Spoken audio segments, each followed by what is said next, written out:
Hey, good morning, good afternoon, uh, Business Growth Group. I'm Rob Mason. I'm your host for our weekly webinar, and actually our biweekly Mastermind webinar. And we want to start off by welcoming you to the Business Growth Group. So, if you're just joining us for the first time, we're a platform that's here for your success. So, if you're a small business owner or an entrepreneur or just someone who's looking to get ahead in the business world, whether you're an employee, manager, or a future owner, we want to make sure that you're getting the information you need to help you generate the success you're really looking for. So that's important, and that's what we're here. So the platform has a lot of different things to it. We have Merchant and Money Monday, where you can log into our particular group and you can actually have a post on something that you're marketing or selling or that has value to our community. And our community has just shy of 500 members right now. So it's pretty big and growing every week. So you have the opportunity to do that on Monday. We have Teach Me Tuesday. So you can, if you have something that you want to leave a post about that provide some wisdom, some knowledge to someone, we have that. Then we have the Wind Down Wednesday, which is a professional growth uh, session, and it's a live session where people can log into the session, and we go over a lot of different topics there. The last 2 weeks, we've been talking about how we feel in COVID, and we talk about your love languages. Because a lot of times when you're COVID, you're not able to pursue certain things, or you might be stuck in a position where you don't want to be, uh, or you're feeling in need of love, or so it's a safe platform where you can come and talk about different things. So we have that on Wednesday. Thursday is pretty much a free day. Friday we have Coffee Fridays, which really covers business issues. We're going to have this more towards a business leadership bent in the future. So stick with us. And then Saturday we have our webinars. Sunday is the day where you post for Entrepreneur of the Week, and you make sure we get that information in, and we announce that every Wednesday. So your submission goes in on Sunday. We announce it every Wednesday. Okay, so I'm going to go around and we're going to have Brandy introduce our panelists today.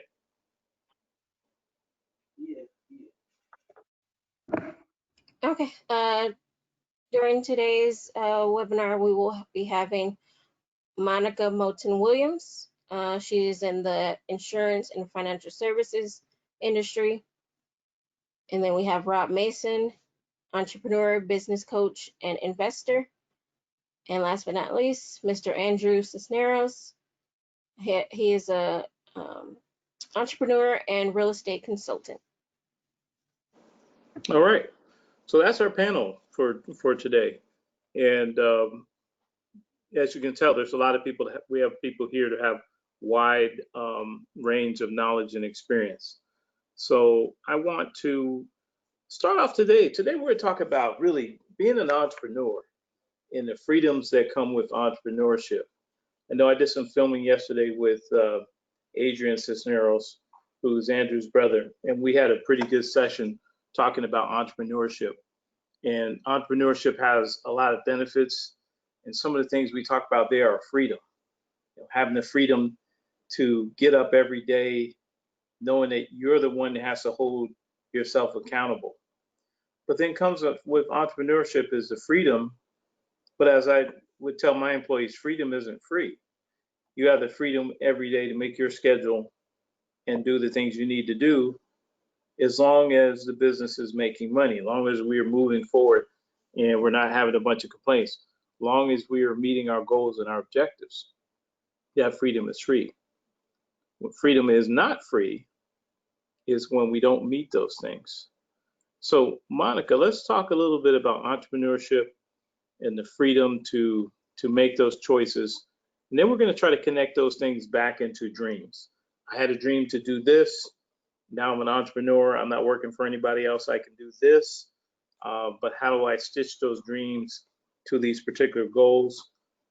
And then we'll get into a little bit of self-assessment after that.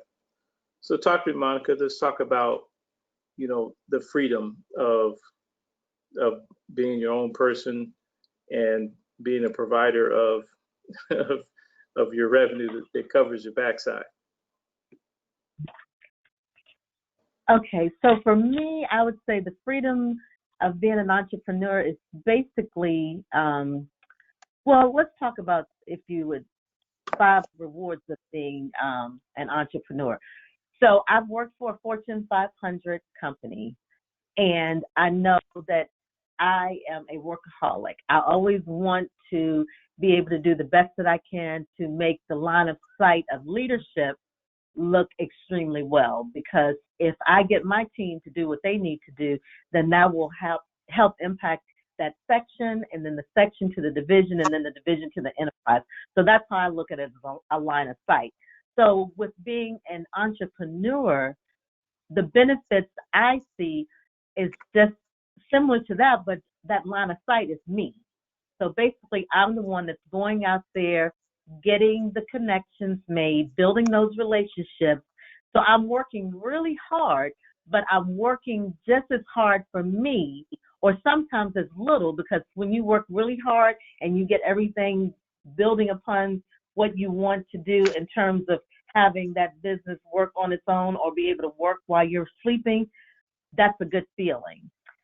The second thing, unlike being in a Fortune 500 company, I can't just say, okay, I want to work from 8 to 12 o'clock and then go out and play some golf. No, I can't set my own hours. My hours are a 9 to 5. I cannot be flexible with that. You have to take vacation, and you have to have enough to be able to do that. When you're working for yourself, you can work on your vacation for maybe an hour or so and get back to doing what you want to do on your vacation. So you're setting your own hours. You're being flexible with what you need to do to be out there to meet those individuals, those clients, so that you can have what you want in your business. If you're doing hair, then okay, this is what I need to do in order to make money to take care of myself. The third thing I like is that you can work from anywhere. So as a business owner, an entrepreneur, you can work from your home. You can work while you're on vacation for a little bit. You can work in your office. You just can do whatever you like to do as long as you have that money coming in. Number 4, I like to make sure that I'm prioritizing things. So it's a prioritization type thing where you're doing it on your own. So you're not having to do the priorities that are set forth to you by someone at enterprise level, and it trickles down. Your prioritization is about the goals and the objectives that you set for yourself. And then the last thing is, it's not a job for you, it's a career. It's something that you're not looking forward to every other pay period of getting paid. It's something that you're looking forward to every day, because as you build your dreams and you build your career, you're building your empire. So those are the things. It's like, number 1, working as much or as little as you like, setting your own hours, working from anywhere, prioritization of things, and then shaping your unique career. Okay, love it, love it, love it. It goes all very good points. And that's the big thing, ownership. There's a lot of people nowadays, and even at the collegiate level, there's a lot of teaching of entrepreneurship, and it's kind of a little challenging in a way, because you look at the personalities of folks, and you look at, there's buyers and sellers, and you got to figure out which one are you. A lot of people are buyers. They're not sellers, and there's so many people that always say, "Oh, I'm afraid of sales. Oh, I don't do sales." Well, guess what? Everybody does sell. Okay, everything we do starts with a sale, whether it's a house, a car, groceries, cup of coffee, pastry. You want to open a pastry shop, you got to sell it. Nowadays, I look at these what, I don't know. I think you guys may have them down there in Atlanta, where they have that fruit on a stick. You know what I'm talking about, Brandy? They have the fruit on a stick. It's a franchise, Monica. Mm-mm. The fruit on the stick. And they're all cut I have, in oh, you're talking about edible arrangements. edible arrangement, fruit on a stick. So, I'm like, what?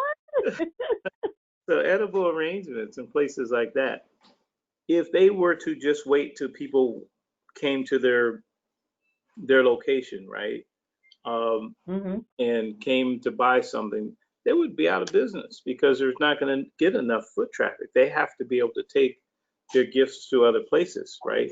Mobile, and bring them to different corporate locations. Well, somebody has to go and have those meetings with those, corporate the events group, so they can figure out, okay, how many orders can we get? What events do you have coming up? Can we cater this? Can we be a part of this? So everything begins with the sale. And so entrepreneurship is becoming more and more of a big deal because you look at the corporate structure nowadays, corporates are trying to lean out. You look at people not working in building as many days now, and working from home, and how I can have a virtual sales team and things of that nature. It's critically important. So we need to make sure that we understand what comes along with that. There's a lot of responsibility as an entrepreneur to make sure that you're meeting your objectives too. So let's talk about the next piece.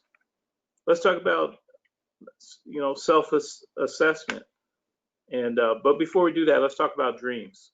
So Monica, let's go back when you were coming up, and I know you and I met at college. What were your Mm-hmm. what were your dreams back then? Tell us about your dreams? My dream since I was 4 years old was always to be a litigator. I wanted to be, because I used to watch Perry Mason with my mom and my sister.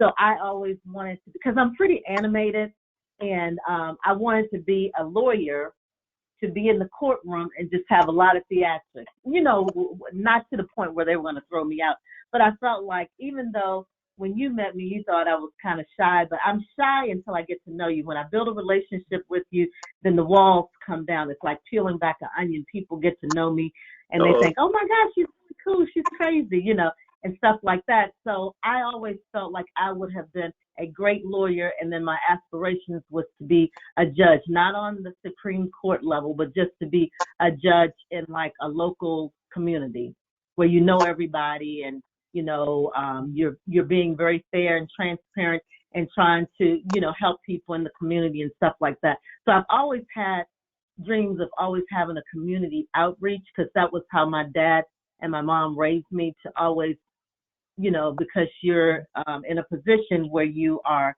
able to give back, always have that mindset of giving back. So I felt like that would be a great way for me to do that, and then eventually open up my own practice. So that was like my dream, and that dream continued until I got to college. And I always tell people this, because you want to always make sure that you're living in your passion, so that every day you wake up, you are excited about what you want to do. And so, believe it or not, because how I talk about this story, it's telling me a lot, and it should tell you guys a lot today about entrepreneurship, because as an attorney, you have that opportunity to be able to be your own boss, have people to work for you, set your own goals, work from anywhere. And it's really a unique career, because it's all in what you make, and you can basically, it can parlay into a lot of different opportunities being an attorney. So I allowed a professor, because they were trying to start up a new department, urban planning. So Rob and I both were in the political science department, and so I was actually on the poli-sci track. And then I can't even remember the professor's name, but anyway, he said, hey, I want you to meet Dr. Hubbard. And he said, Dr. Hubbard is actually an urban planner, and he got his PhD because he wanted to teach. So I want you, he said, I'm picking you out of this group to go and be in his class. And I was like, what? I said, I want to be an attorney, because Susan Davis was my mentor until I ever really met her, because I would always see her. And, you know, she did a lot of stuff for the poli science department. And Right. so, you know how you kind of emulate yourself by people's behaviors when it comes from a positive standpoint. And so I was very upset that he took me off of my plan and made me think that his plan was better. Now, you know, everything happens for a reason, and there shouldn't be any regrets in life and stuff like that. But I always told my kids, never let anyone tell you you should do something else because they believe it's a better benefit for you. Follow your dreams, because your dreams are the only things that make you want to get up and live in your passion, period. Love it, love it. And that's very true. It's so funny. I think about Susan Day Soft, and she was the model of leaders, young leadership, and very kind and caring and supportive. Okay, so Mm-hmm. that part of it's really good. So, you know, let's talk about, you know, so dreams. So my dreams were a little different. You know, Mm-hmm. I wanted to be a lawyer too, and it's funny. I have a son who's a lawyer. So, you know, it's funny, but he has no entrepreneurship in him.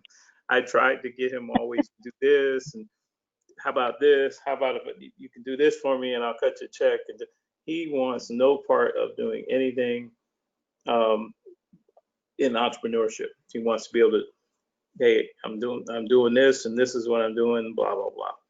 And Mm-hmm. and so, which is good for him, meaning that it's good to know that I'm not going to be that guy that's going to run out and start up my own firm, because you have to have Mm-hmm.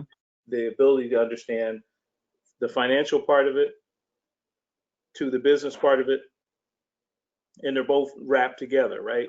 It's like they're in the same Right. career, the business and the money part of it, because other people need to be paid, clients need to be billed, scheduling needs to be done. There's a lot of different things that has to happen in business, and Mm-hmm. invoicing. You know, invoicing is important. I know Brandy and I sat down the other day, and you know, invoicing becomes a bigger job every month. Well, if your business is growing, it should. It should become a bigger job. And then part of that is tracking of revenue and tracking of expenses and elimination of expenses is a constant thing. Rebudgeting, refocusing, all those things are important. So that didn't come for me. I mean, because you know, I had the ROTC, you know, commitment, and in order to be a lawyer, I was going to have to owe them basically 6 more years on top of my current commitment. So that would have made me have to put 10 years in the Army, and I wasn't willing to do that at that time.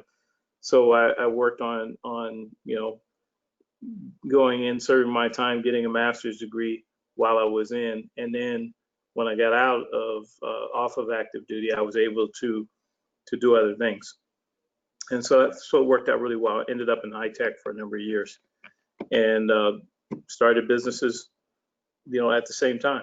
So that was good. All right, now entrepreneurship. You're an owner of a business. You know, we have to really look at ourselves when we talk about the challenge of. I know Adrian and I were talking about yesterday how you can't be lazy if you're going to be an entrepreneur. You have to hold yourself accountable, and so everything starts with me. Everything starts with an assessment, and self-assessment is very critical to make sure that we have the right stuff, right? So I'm going to give you 4 things, and then we'll talk about some of this stuff. Okay, so self-assessment, Monica, I want you to think about this while I'm going through this. You know, it's really taking ownership. Hey, it's either this is going to happen because of me, or it's going to happen despite of me. Okay, so it's happening because me, because now I'm the CEO. I have to make these things happen. If it doesn't happen, right, it's because I didn't make it happen. So I have to take ownership, understanding I am the leader. This is my business. I am the CEO. If it doesn't happen, it's my fault. Okay. Even if you ask other people to do and you have employees, if it doesn't get done, the buck stops with you. The second piece is you have to understand too, when you suck. There's going to be certain days you suck. There's maybe certain days, hey, where your leadership sucked. And you got to be willing to take that self-assessment, look in the mirror and say, hey, you know, I really sucked at this. I did a really crappy job. And we have to understand that. Take the self-assessment, be honest. Understand when you suck. And then you will also have to understand when you're winning. That's critically important. I need to know when I'm winning, and you'll tell when you're winning, because you'll start to get, if you're in marketing, you're going to start getting more leads, more contacts. You'll see more people following, more, you know, you have a bigger, you know, audience. Yeah, just like if you look at people in the NFL that's not necessarily filling their stadiums now, but if you have teams that are winning, guess what? What comes along with that? More fans, right? More money. So you have to understand when you're winning. In some businesses, you're going to have to figure out, do I have a formula that's going to tell me how I'm winning? Why I'm winning is critically important. You have to know why you're winning. What is the secret sauce? If you're a marketer, you have to understand what medium of marketing is working. You have to track everything. From a marketing perspective, when I was doing corporate marketing, hey, I track weather. If we're having events, I want to know what the weather was like that day. I wanted to know the location. I need to know the weather, everything that was going on. Because if it's raining in a city like LA and they have a lot of traffic, people may not come. That may be a critical success factor or critical failure factor of that day. But I have to have all that supporting evidence, and I want to look at the historical data. So we have to track everything. And we also have to understand when we're winning and understand when we're losing. And then we have to understand why we're winning or why we're losing. Okay, why am I losing? Well, maybe I suck. Maybe I only put out 1 or 2 things per week. Okay, how are we going to brand? You can't brand with, well, I'm going to put things out once a month and looking at what my marketing reach is. I'm only reaching, let's say in Southern California, there's almost 40 million people. And so if my average cities that I have business in are over 220,000 people. Well, you look on the East Coast, a lot of small cities in Jersey and other places in Delaware, we only have 30,000 people, 20,000 people. Okay, California is big. We have, you know, average towns, 200,000 people. Okay, if I have 200,000 people and I have 5 cities like that, and if I'm doing marketing, my reach is only getting out to 18 or 20,000 people. I mean, that's barely 10%. I'm not really reaching many people. Then I have to look at the demographics around. So you got to really understand, you got to do a lot of research and really understand why you're winning or why you're losing. So Monica, let's talk about self-assessment. What are your thoughts on self-assessment? Okay, it looks like I may be coming into the webinar, so I'm going to get off one because I don't want to have. Anyway, but let me just kind of start because I want to make sure that I am. Can you guys see me? Not yet. Okay. I'm almost there. Almost there. Okay. Yeah, there you go. There you go. Now I can't hear you. Oh, there we got you. Can you hear me now? Yeah. Okay. So, Okay, so when I think about self-assessment, and tying that back into ownership, is really taking accountability. mhm. So that's not something that someone can, like, we're in this group together, the Business Growth Group Mastermind. So you can say, hey, Monica, I'm going to hold you accountable, but you can't want accountability for me. Right. So I have to take a self-assessment of myself to see, how do I want to make an impact with this group? Do I want to be a go-getter, or do I want to be someone that just sits in the wind behind the scenes, doing nothing and kind of waiting for others to see. Well, I'm going to keep waiting to see. No, I need to jump in the water, like you always say, swim a little bit, and even if I start to sink, because I've done that, I'm kind of describing military tactics. There's always someone like you and Brandy who are part of this group that are not going to let me sink when I try to swim. So, but I have to make that effort to make myself accountable to do the different things that we've talked about as a group that we want to do to help others. So you can't make me accountable. You can hold me accountable, but I have to make myself accountable. So that's the self-assessment. I have to look inside of me to figure out what is it that I'm going to make a change so that I can get on the program. Yeah, I love it. I love it. One of the things you said there was really made a lot of sense. And I think about this often. There's different types of people. There's 3 types of people. Okay, let me put the right numbers up. 3 types of people. Those who make it happen, those who watch it happen, and those who wake up and wonder what the hell happened. You know, and so part of that assessment, you know, when we're particularly when we're in groups, we have to figure out our role. And one thing for me, and I'm sure it's the same for you, because we're of course military leaders, and you know we're going to take on the world and so on and so forth. You know, you had to really figure out what you wanted to be. Do I want to be the leader? Do I want to be the follower? Or do I just want to wake up and wonder what happened and I'm stuck in my bubble and life is just driving by me, you know? And one of the things nowadays, it's pretty funny watching things because you see, you know, folks, as you and I are in our middle ages, but then you see other young go-getters coming up, and they're late 20s, early 30s, and they got that fire in their eye, and I'm sitting there like, hold up there, sucker, you know, fall back, because you know you want the ball, we're gonna give you the ball when you're ready, because see they're trying to get the wisdom that we have, and we want them to be successful. We want to make sure that you get the ball the right way. And it's funny coaching folks nowadays and watching folks. Some of them are, you know, some people get stuck in, oh, I'm gonna be, you know, oh, I'm gonna be about the books, the books, the books. And you gotta look at it, okay, I'm going to college, I'm gonna read these books, I'm gonna take these tests, and then this is what somebody else wrote. You know, you gotta figure out what are you gonna write, okay? What are you gonna take ownership of? What is your contribution besides reading this and taking the test? You need to apply this and take some ownership.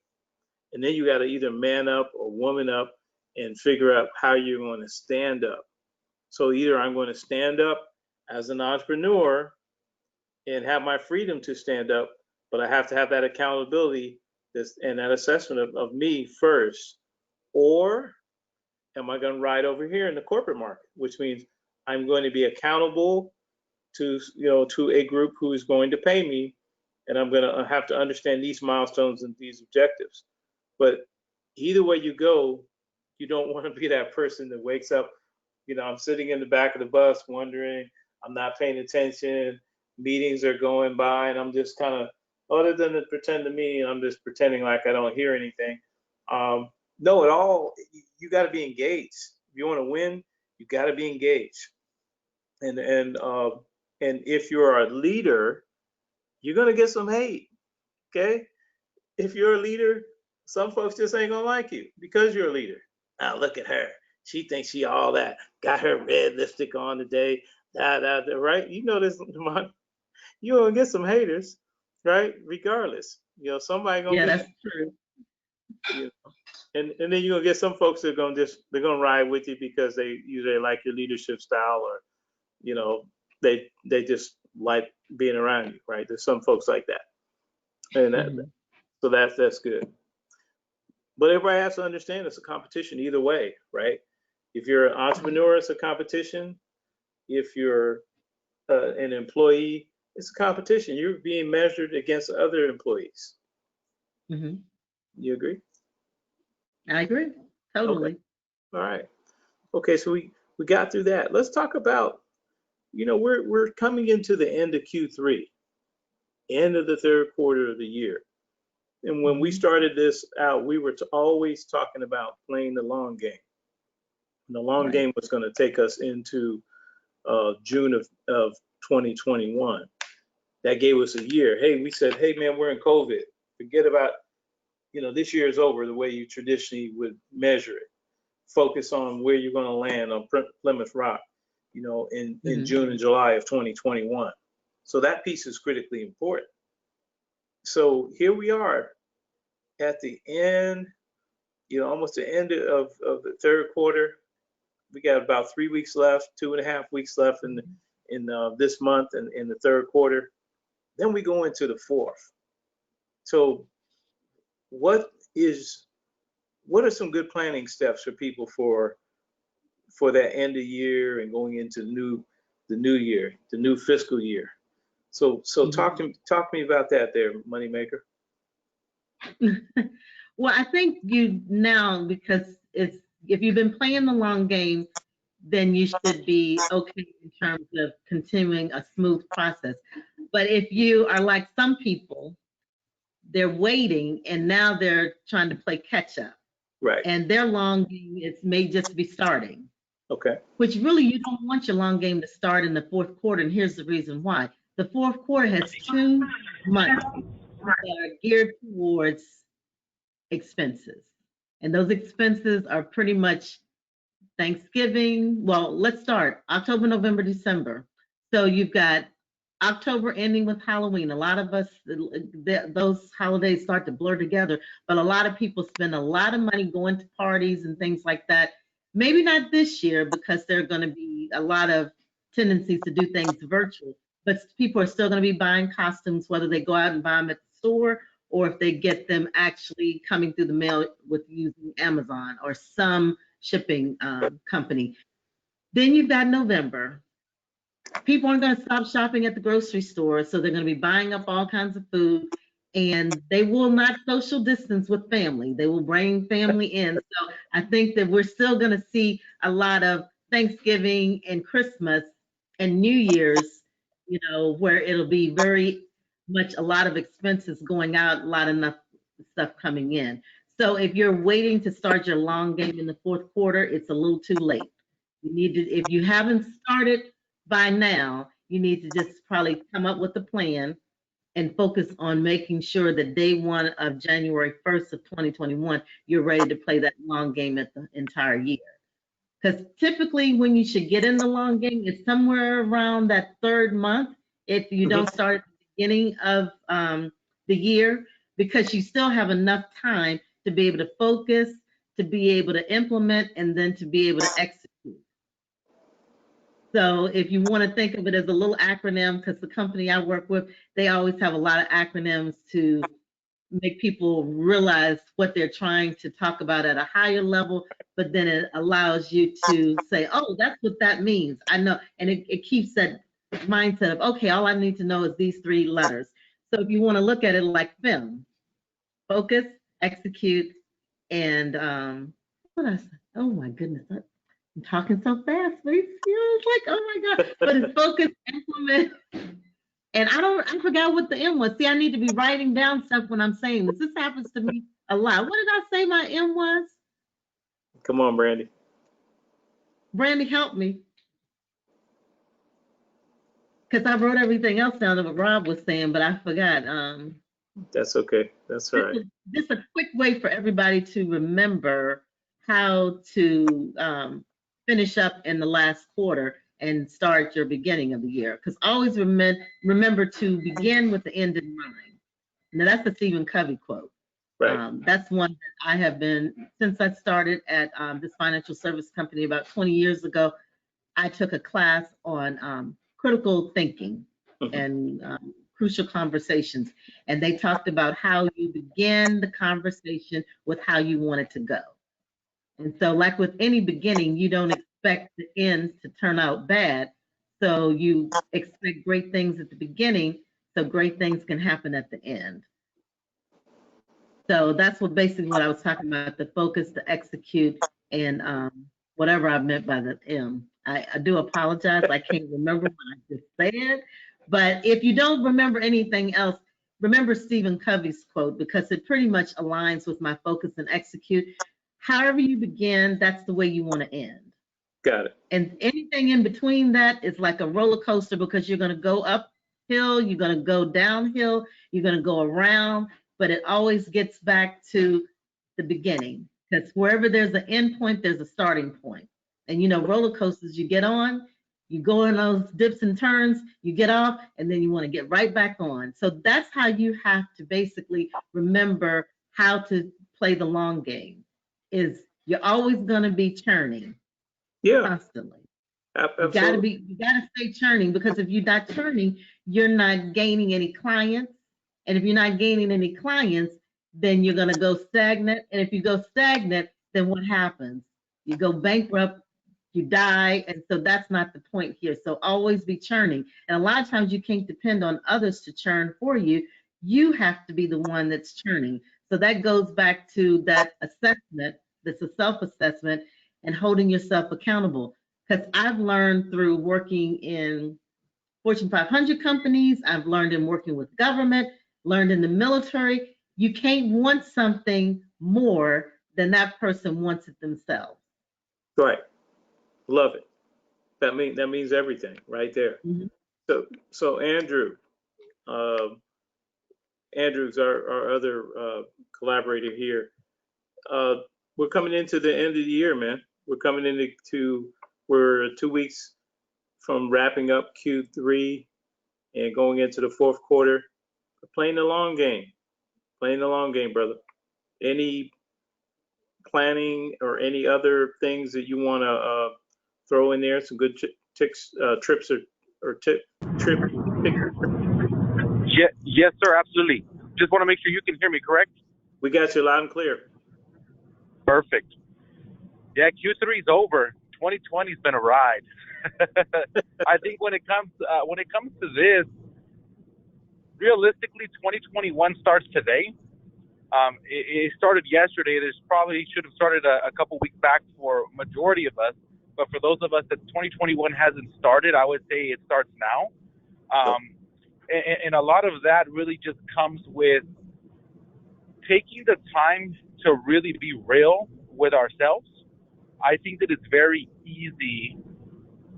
Let me say this. I think that each of us can say that there's things in our life or things that we do on a daily basis that we do that we convince ourselves is the right thing to do, even though we know it's not.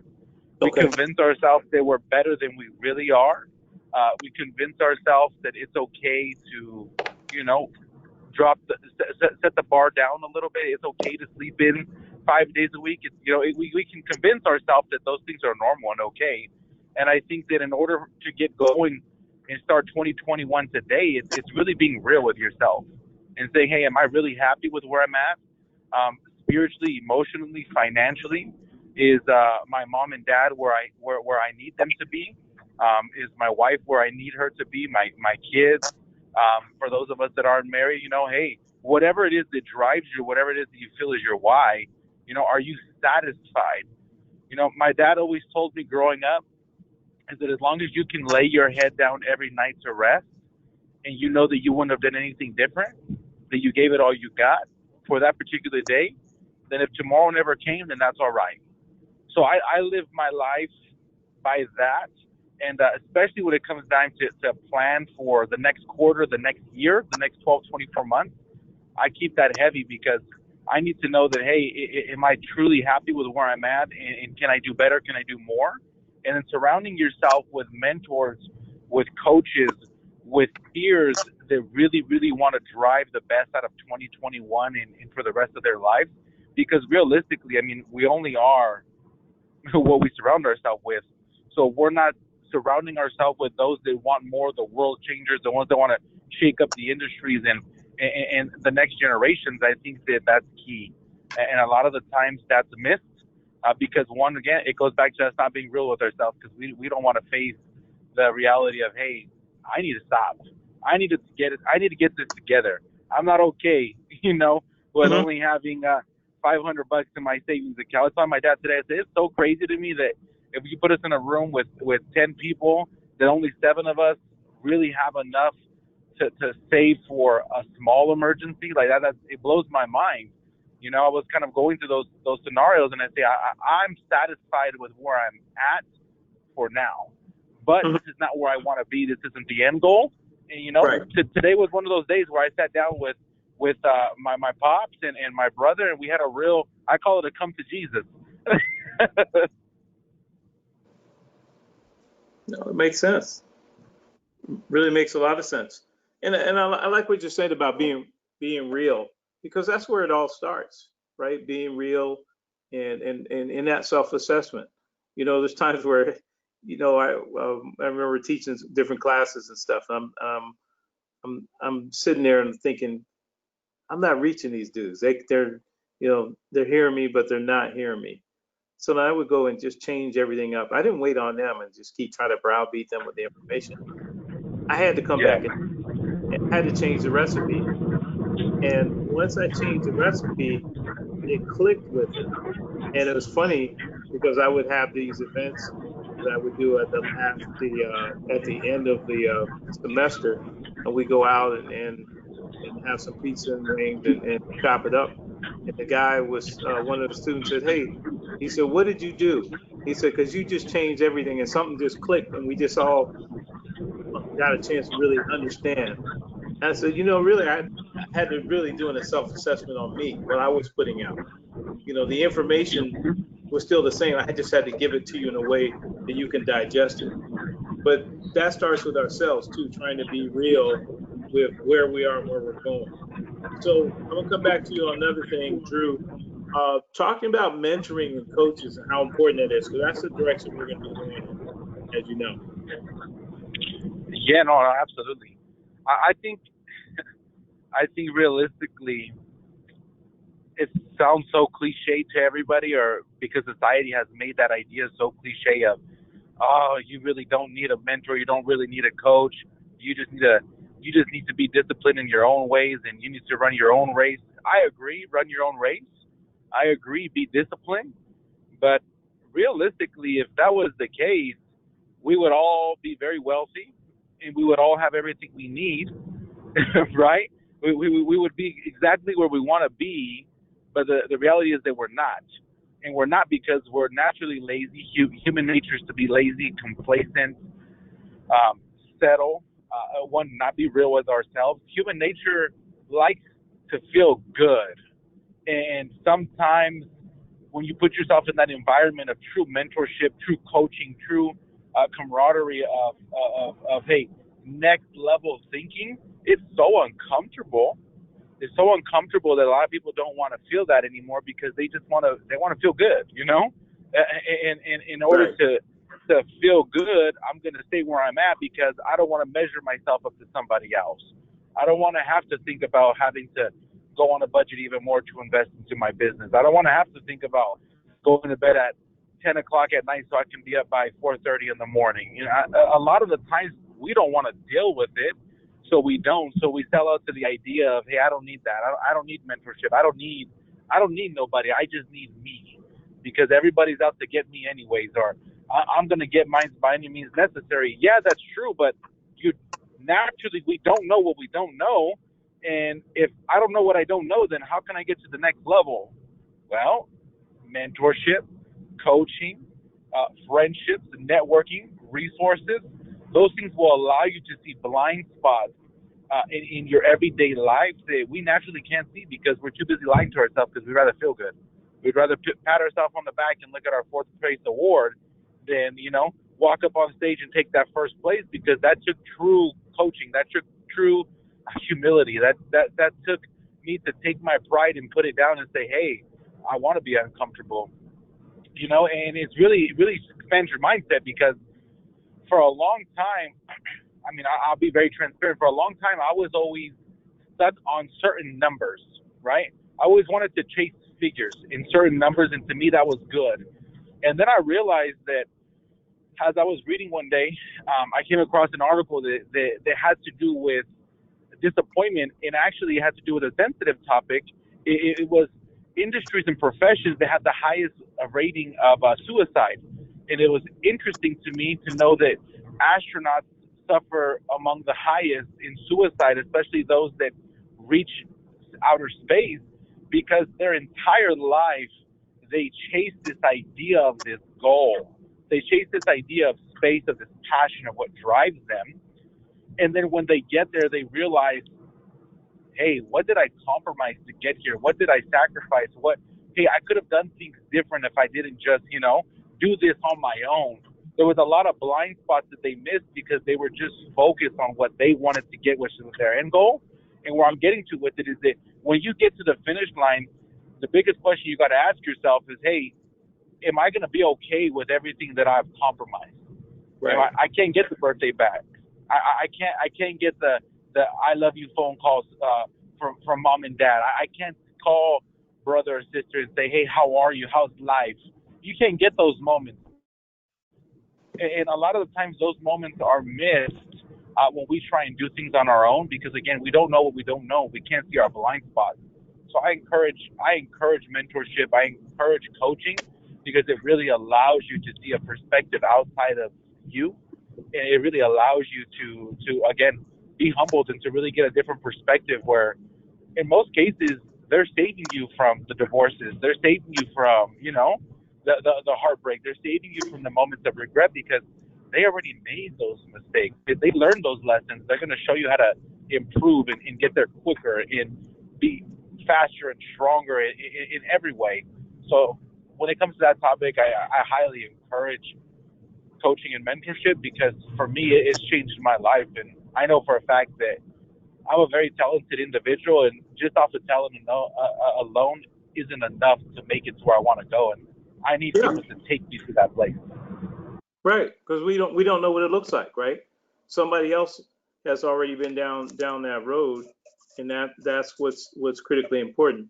And I can attribute this, like, for me, when being a young military officer. Well, hey, I'm coming in. I get guys who have been in for 20, 30 years already. They're saluting me. Here I'm a 23-year-old guy. They're calling me sir. So guys have been in the Army for 30 years are calling me sir and saluting me and everything else. Hell, man, I don't know a damn thing. So I had to, Monica, you know this. So we have what we call our staff NCOs, and other ones are non-commissioned officers. It would really coach you up, mentor us, and help us become the leader. Then guess what? Then when we were ready, they would turn us loose, and now we got it. So there's all mentoring and coaching are so important. And so we have some packages that we're going to be putting out this week. So those of you who are out here that are ready to get your game up to the next level, okay, small business, mid-level business, or just a person who's trying to get their career on track. We got coaching packages that are very affordable, that are set for you guys to win. But we highly suggest you can get involved. So you'll see some of the postings probably tomorrow, worst case Monday. I think we'll put them out tomorrow. And then, like I said, take advantage of everything that we're offering here. There's a lot more that's coming. Okay, great job. Let's go into another area. Let's talk about getting the bag, getting that money. There's some things we're looking at market conditions now. I'm going to come to Monica, then we're going right back to Drew. So with current market conditions, we've had some good things happen. We've had some stock splits. Some companies that have announced a stock split. And if you're not familiar, if you have one piece of pie or a whole pie, and you decided to split that pie, so for every one pie, we're going to give you four slices of which will create 4 mini pies. And this was what Apple did. So anyway, Monica, let's talk about the current market. And Drew, I know you've been riding this market for a while as well. Let's talk about the going to work every day, whether it's yourself working for you or working for someone else. The most important thing we want to make sure is our money is working. So go ahead and talk to me. Okay, so you wanted me to talk a little bit about some apps, because I use a lot of apps. I have Robinhood, I have Quapital. I have so many apps out there, but the apps basically are triggered to save money or to save money in the stock market based upon things that I do daily. Like I have a lot of exercise apps that tie back to the apps that I have that are monetized. And so I want to talk today a little bit about this app called Stash, Stash, and how you can invest $1 and that dollar grows into many different entities. So typically we're very organic in how we provide information, but today I'm going to have to just kind of tell you a little bit about it just from what I've gathered. And so I'm going to read a few things to you that are some important things that I picked out. So it talks about the different platforms that are out there and how some of them require you to buy full shares of investments. Well, Stash is one of those companies that you don't have to do that because some of those others can be very pricey. But what Stash does is it breaks whole investments down into smaller investments where they're more affordable investments, and they're called fractional shares. So that's kind of like what Rob just talked about happened with Apple stock. It also happened with Tesla. Amazingly, this guy who is the owner of Tesla, I don't know how many of you guys heard about it, but he lost $40 billion in one day. That's a lot of money. But guess what? He's still a billionaire, but he lost $40 billion because there's a car that's similar to his that's coming out, and it's an American company that I think is working on research about the electric car. So it's going to be now in competition with Tesla. So Rob talked about that earlier in this webinar about how the competition, how you have to stay ahead of the competition, because for a while, Tesla was out there, nobody could touch them. They were like the untouchables, but you always have to remember that if you don't have some, if your patent runs out, there are other people that can be chopping at the bit just to take that #1 seat. Yes. So you cannot stay stagnant. You've got to continue to grow. And so Stash allows you to do that with just $1. Just $1, one amazing dollar. And so like I was talking about how it takes the fractional shares of most investments that are available on a platform, and those investments, they start out at 1 penny. So you know how they say your pennies create dollars? Well, that's what Stash is really about. It's about having your penny do a lot more for you than your dollar will. And so when you buy a piece of any stock or a mutual fund, so it doesn't just focus in on the stock market, it also focuses in on mutual funds for those individuals who may not be willing to be as aggressive, because even though they say you can be moderately aggressive in the stock market, being in stocks is nothing moderate about it. It's always aggressive, because one day you can be flying high and the next day you're like feeling like you're sinking. But that's where the long game comes in. You continue to have that mindset that you're flying high, because what goes down will come up. But anyway, to kind of finish this up, when you buy a penny, a piece of any stock or a mutual fund with shares priced at more than $1,000 per share, what happens is you get to go into that by using this app Stash for about 5 cents. So you're getting a fraction of that share. And so like with anything, as you add to Stash, or you can set it up to do different things where it takes money out of your savings, money out of your checking. Every time you have it going over to different stocks, it's diversifying those pennies into dollars into those individual stocks that you're interested in. So I'll give you an idea of how it works. So if you take Apple, for 1 share of Apple, it was going at $270. I think it's like now about $113. But for the purposes of this particular example, it says take Apple for instance, has $270 for that share. For $1, you can buy a fraction of that share on Stash. So it looks like a little piece of pie that you're buying out of that apple. So you can think of it as I'm buying a slice of the apple pie, which happens to be Apple. So it's a really good way to save and invest automatically, as well as save and invest automatically in the stock market. So you can set a schedule, you can do roundups, and you can do smart stash. So real quick, setting a schedule is just like making sure that you move your money on a repeating schedule. Like every 2 weeks, you want your money to go in specific areas. The roundups is basically taking the cents on a dollar. Like something is $1.59, it'll automatically take it to $1.60. So it'll save that extra penny on there. So it's a way of saving your spare change. Instead of saving your spare change in like a little cup, like I do sometimes, I have it, it's like the shoe fund, you can save it on stash. And then the smart stash is just basically working with an algorithm in the background. It's called Smart Analytics, and that helps to save for you based on your spending patterns.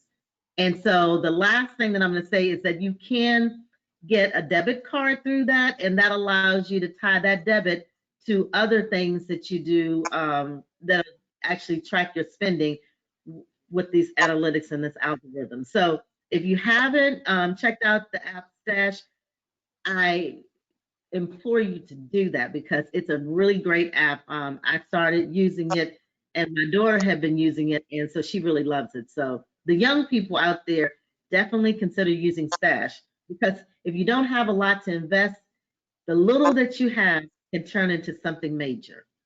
Beautiful, beautiful. Love it. And one of the things about Stash is if you have, let's say, for instance, let's say you don't have the ability to spend $100 or $50 every 2 weeks or so. Let's say you have $15 or $20. You can put it in there, and now you're getting shares of let's say Google or Amazon, which are well over $1,000 per share. You know, as those stocks continue to grow up, you're sharing in the value of that as well. So it's another way of diversifying. So I have my portfolio, but now to add Stash, I can focus on the bigger ones that I'm not willing to spend $2,000 or $3,000 on one or two shares of Google or Amazon. I want to make that kind of money, but I want to make it by, hey, I'm going to put $50 over here every couple of weeks, and I'll just ride that way. And as this basket gets, bigger, then I can figure out how I want to contribute. I can roll this into more units or whatever. So that's good. Let's go over to Andrew. Andrew, you've been following a lot of stuff on the market. I know you and I talk about this pretty often. What's going on with you in the market? Marketplace. It's been a ride these last couple of months, to say the least.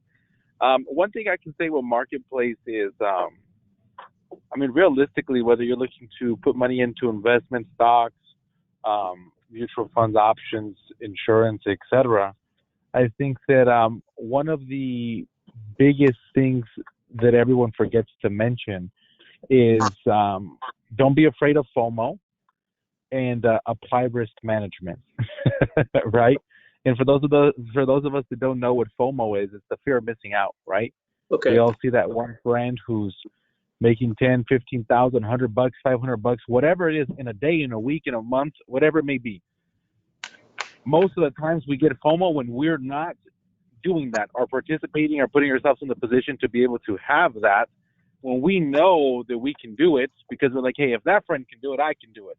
Because at the end of the day, we all will naturally compete and measure ourselves accordingly. So FOMO is very big, and especially in this market, I encourage you, because I've seen a lot of people lose a lot of money when it comes to that. So that's why I put that out there immediately. But again, I back to the marketplace, I would highly encourage everyone to really dive into what the market has to offer, whether it be through real estate, whether it be through, like I said, stock options, stock itself, your insurance portfolios, really diversifying yourself, applying risk management. Hey, am I willing to put 25% of my portfolio into an index account where I'm not going to take any losses, where I only get the upside of the market? Hey, will I take 30% of my portfolio and do high risk, right? And really understanding that the market is where it is, and realistically, the market is extremely discounted. So for those of us that are hesitating and thinking, hey, do I do this? Do I buy that investment property? Do I take that $5,000. Do I take my stimulus and put it into an option called, what do I do with it? I would say this: educate yourself. Never be afraid to invest into yourself, a $40 or $50, a mentorship, a course, whatever it may be, to give you a clear understanding so that you can take that risk. Because, I mean, at the end of the day, if there is no risk, then there's nothing to be rewarded for. If you're not taking that step to say, hey, I'm going to put in, let's just say, I'll give you a good example. Again, I love transparency. Market, these last weeks since Thursday till this Friday, it was rough, right? I was losing hundreds of dollars, thousands of dollars every time I blinked. And I was looking at myself and I'm like, okay, do I stick to the game plan, or do I become fearful and fall into the trap of everybody else and just take my losses and move on and cry about it and never make the move? And I'll be very honest with you. I tested myself this week and I said, you know what? It's money. I can work to replace it. This is my goal. I'm sticking to it. If I lose it, I'm sticking to my guns to lose it, knowing that this is what I got into it for, and I'm sticking to it. And whatever happens, happens, right? But I say that because apply risk management. You know, at the end of the day, educate yourself, take advantage of it, put yourself in the position, because when you win big, you're winning way more than you've lost, and you have to take your losses so you can learn your lessons, and it's only going to make you better. So you know, hey, I will not do that again, because if I do that again, the consequences to it are this. So that's my take on the marketplace. I would say educate yourselves. Don't be afraid to go in. Don't be afraid to take a risk and apply something new, because at the end of the day, I mean, the reward is far greater than not trying. Absolutely, absolutely. And to be quite honest with you, we've made some good moves. And then I know Monica and I talked a number of times, and we both made some moves prior to the Apple split of that stock. Got rid of some things that were doing really good before, but all of a sudden change happens and they're not doing as well. So we took some of that money off the table, put it into more productive money. But part of it is you're playing the long game. I'll give you an example. Right about 3 years ago, my foundation took $1,500 and started an endowment. Well, that $1,500 3 years later turned into about $5,600. We didn't do anything besides buy some Facebook stock. We bought 18 shares of Facebook about 3 years ago, and we sat on it. And then that $1,500 turned into about $5,600 and close to $6,000.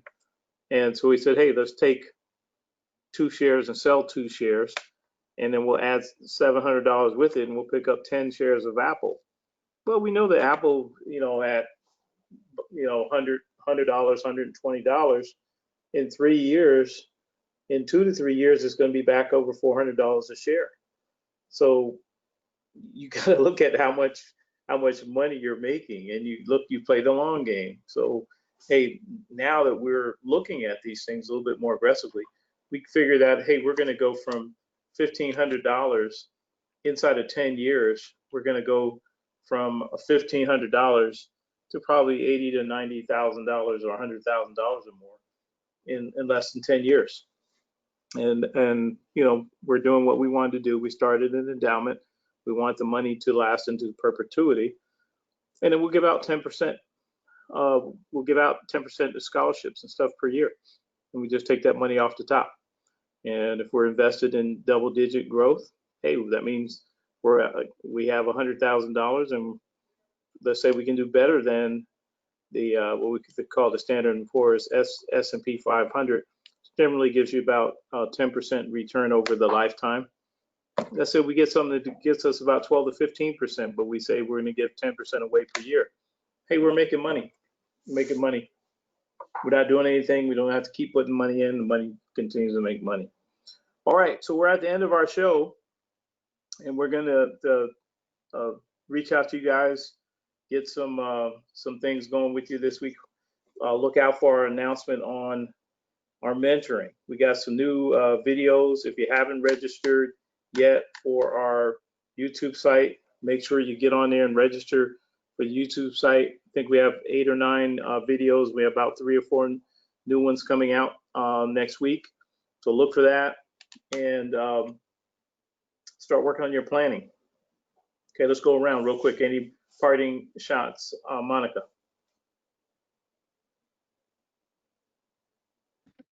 Rob, no, I like the acronym that Andrew came up with, since I couldn't remember mine for the M there, but yeah, that's really cool. The FOMO, fear of missing out. I'm gonna definitely take that to heart, because that's a lot of people. Um, I have made some not so good choices because the fear of missing out. And I'm like, oh, if I do that, I might miss something here. I might mess up and not get some money there. So I'm just going to lay low and lay back, but take a chance. So I like that. That was an aha moment for me. Yeah, love it. I did too. Love it. Andrew, any parting shots?